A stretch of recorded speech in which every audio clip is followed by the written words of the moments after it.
wanted to do a little bit more than normal, so I have a video out for that. But looking into it, only 2 games, so there's not a ton to go over, but we'll just talk about it. So you can check that video out. An article is live as well. So fantasyteamadvisors.com, hit the NBA tab. You can check that article out. So let's get right into it. Let's look at these games right here. So first game on the slate, Nationals at the Blue Jays. You got Eric Fedde versus Ryu. Fedde's only faced 4 of them, 6.67 batting average, hadn't struck anyone out. Up until last night, the Nationals' offense has just looked bleak. That and last Saturday against the Yankees looked pretty bleak, just dead. I mean, it was the top of the 10th when they finally scored their runs, and yeah, so looking at that, Ryu's had success against them. 116 plate appearances, 168 batting average, 22.4 K percentage. If I'm taking a picture here, I'm going Ryu. It just depends on what team's going to show up. What Nationals team? Is it going to be the first half of last year Nationals, or going to be the World Series champion Nationals? Right now, it's not been good.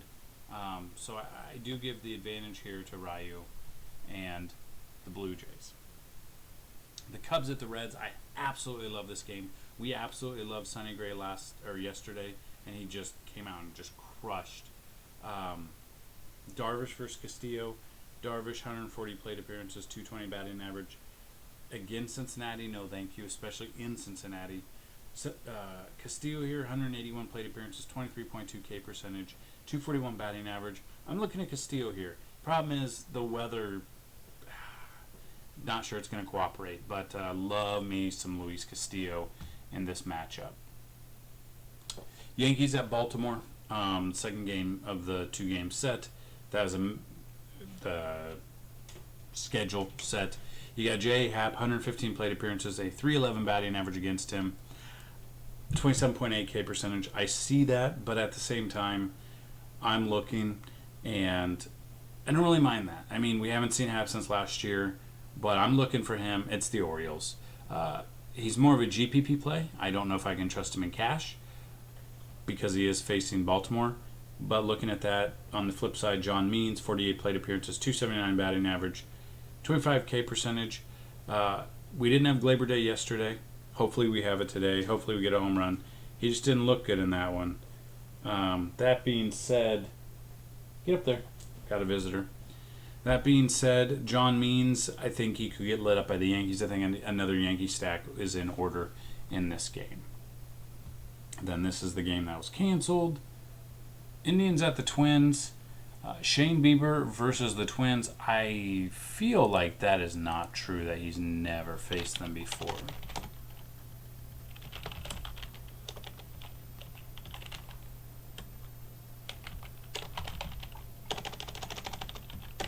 I'm going to find that. I don't know why it's on here like this. First thing I see is, does Shane Bieber have a girlfriend? Is the first Google. Shane Bieber 1-0 start, and he K'd them. He had 14 Ks. I didn't realize that. Against Kansas City, yeah. His last start, 6 innings, 4 hits, 1 walk, 14 Ks. Did not realize that. But here we are. Looking at his game logs at bat against Minnesota. Yeah, he's faced them before. I figured they did. They're in the same division. He honestly hasn't had a lot of success. 41 hits and 128 at bats. It's a 356 batting average, striking out 36, giving up 4 doubles, no triples, 8 home runs, 16 RBIs, 6 walks. I'm looking at this. People have had success against him. Josh Donaldson's 2 for 2 with 2 bombs. Marwin Gonzalez is 6 for 9 with 2 doubles and a home run. Eddie Rosario, 6 for 17, 3 home runs. Sano, 6 for 18, a double, a home run. Yeah, I mean, I think people are going to see that Shane Bieber had success against the Royals. Now, the Royals are the Royals. They're not good. Man, that would lead me to... Before this, I was all in on Shane Bieber, but I think a nice twin stack. Don't think it'll go under-owned. I think go pretty highly owned, but a twin stack against Bieber, I don't mind. I don't mind at all. The Red Sox at the Mets, Martin Perez versus Steven Matz. Now, Martin Perez was their opening day starter. If he's your opening day starter, you know you're in trouble. Both of these teams are bad. In the long run this year, they'll most likely both be bad. Perez against the Mets, 112 plate appearances, 214 batting average, 14.3 K percentage. It's not a high number. 251 WOBA is pretty good. Steven Matz, and this is being played at Citi Field, so I like that.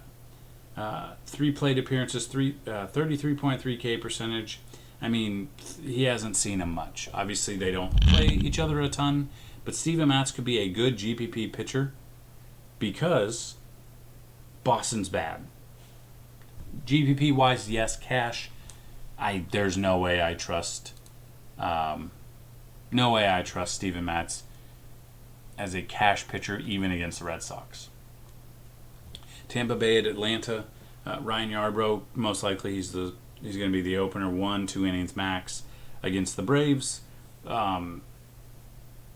19 plate appearances, so not a fan of that. I mean, he struck out 36.8, but his price, I mean, on Draftkings, maybe you could throw him out there because you get 2 pitchers.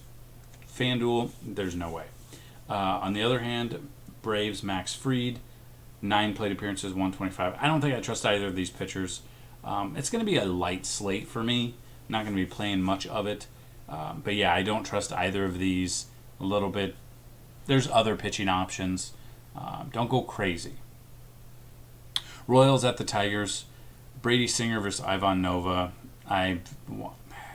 You could look at... possibly look at a Kansas City stack again. I mean, we had a Kansas City stack on yesterday, and it did pretty good. Merrifield, Maikel Franco, they were really good. Nova, 95 plate appearances, 333 batting average against him, 18.9 K percentage. Doesn't strike out a ton. Nova's getting up there in age. He's been pitching a while. The Royals could decimate him in this one. So I'm not looking at either of these pitchers at all. If I'm taking a team, probably looking at taking the Royals here. That game is not a thing. Dodgers at the Diamondbacks. Ross Stripling versus Robbie Ray. Stripling, 121 plate appearances, a 309 batting average. This is at Chase Field. As we know, home runs are plenty there. It is a home run hitting park. We have all of the we have on the cheat sheet, or on the Bacon Station, we have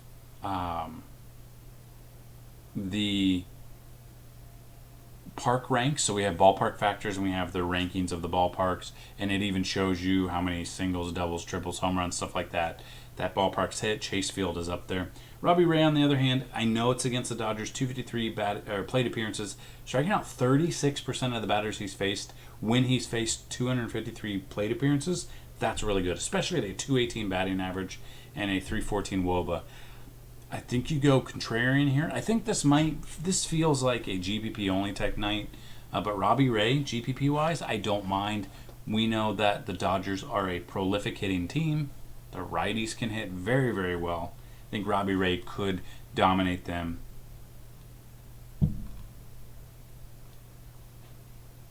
Now wait a minute. These are saying Friday the 31st. Hold on. Why would it show that? Very confused. Oh, sure enough. No. The date's wrong. That's wrong. Okay. Anyway. Yeah. Go on. This should be here as well.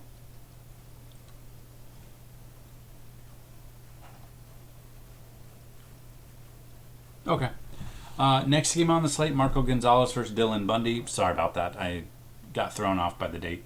Marco Gonzalez versus Dylan Bundy. I'm not trusting Marco Gonzalez. The Angels are still a good team. Against them, 140 plate appearances, striking out less than 20% with a 342 WOBA and a 270 batting average, 4.76 FIP. I am looking at stacking the righties for the Angels. I'm looking at Rendon if he's in there. I'm looking at Trout. If you can find one or two more right-handed bats to stack, not necessarily at the top of the order, but if you can get a little bit creative, I think you could have some success. And Dylan Bundy. He's helped people win $50,000 his last start. Saw that. That's crazy. 38 plate appearances, 235 batting average, only 18.4 K percentage. If I'm taking a pitcher here, it would be Dylan Bundy in this one. GBP-wise, yes, stacking the Angels as well. Then the final slate, or game on the slate, Lamet versus the Giants. As of right now, it is to be announced. Let's see if Danielson Lamet has had success.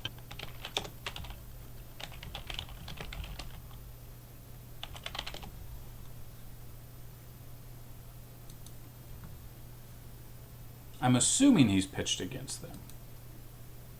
Could be wrong. Rarely. Yeah, I mean a little bit. 17 at-bats, 1 hit. It's not bad.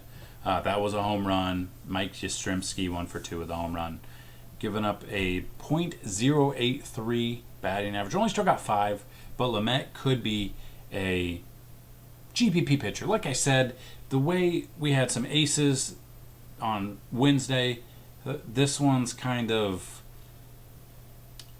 It's got a GPP type feel for it. So if you're building lineups, I would suggest possibly just building and looking at tournament lineups for Thursday, because we got basketball and we're really excited for basketball. So if we go up here, we can look at the BVP. Now this is on the Bacon Station as well. We've got our BVP here, but just can we talk about how Rob Manfred is just as bad as Goodell as being commissioner. Joe Kelly getting suspended for 8 games is just absolutely stupid, considering he didn't hit him. Yes, I understand throwing 100 mile an hour at your head. I get that.